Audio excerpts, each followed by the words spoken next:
In this video, I want to talk about how you can use Tradovate on TradingView.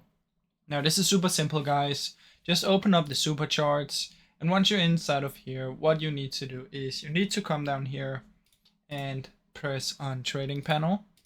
Now if you don't see anything, just grab this light gray one and drag it up here, and then you want to look for Tradovate.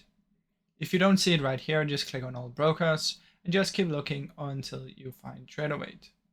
So let me just quickly look for Tradovate. And once you found it, you can just press on connect. So I must have missed it somewhere. Let me just quickly search Tradovate. Okay, right here. So select it and then just press connect, and then your account will be connected, which means you can now do trades directly on the chart from your Tradovate account. So this is the easiest way to do this, guys. I really hope you enjoyed this short video.